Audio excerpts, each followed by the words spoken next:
Cleanup has started across the southeastern U.S. in the wake of hurricane-turned-tropical storm Idalia. And in Johannesburg, at least 73 people have died in a building fire. Good morning, I'm Kristen Wright with NPR News, and here are today's top stories. Tropical storm Idalia has moved off the Atlantic coast after pounding the Carolinas with heavy downpours and powerful winds. As NPR's Bobby Allen reports, at one point the storm left more than 500,000 customers without power in Florida, Georgia, and South Carolina. When Idalia bore down on Florida's Big Bend region with 125-mile-per-hour winds, it ripped homes off their foundation and blanketed the rural area with lashing winds and torrential rain.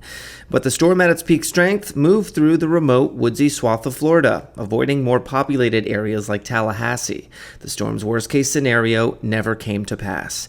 As Idalia tore eastward, it pounded Georgia and the Carolinas with wind and rain, raising the specter of dangerous storm surge and flooding. That's something officials are still keeping an eye on.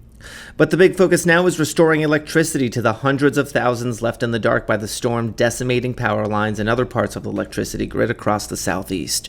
Bobby Allen, NPR News, Lake City, Florida.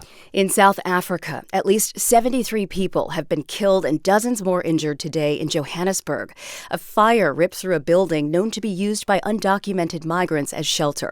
Michael Koloki has more. The early morning fire occurred in a 5-story building located in Johannesburg's central business district. The building is reported to have been previously abandoned and later reoccupied by homeless people. Firefighters who arrived at the scene extinguished the blaze and embarked on a search and rescue operation, during which a number of people were evacuated from the building. Those injured were taken to nearby hospitals for treatment. South African authorities say it was not immediately clear what caused the fire and that investigations into the incident would be carried out by the country's police service. For NPR News, I'm Michael Kaloki in Nairobi. North Korea's military carried out drills rehearsing nuclear strikes and an occupation of South Korea. NPR's Anthony Kuhn reports that the drills are in response to U.S. and South Korean exercises. Late Wednesday, North Korea launched 2 short-range ballistic missiles simulating a tactical nuclear strike against the South's airfields and command centers. Those were part of larger drills overseen by leader Kim Jong-un on Tuesday, involving fighting off a U.S. and South Korean attack, followed by a counterattack and seizure of all of South Korea's territory. NPR's Anthony Kuhn reporting. Military coup leaders in Gabon have named a transitional leader to the Central African country.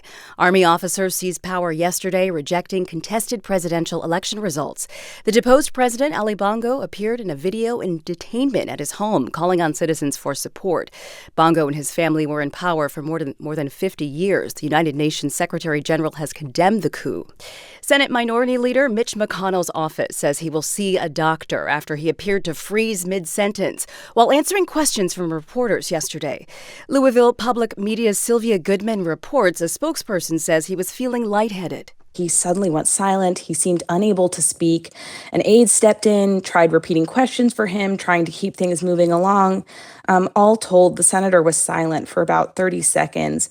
He eventually did tell his aides that he was fine. He answered a couple more questions before he was led away. In July, McConnell appeared to experience a similar incident.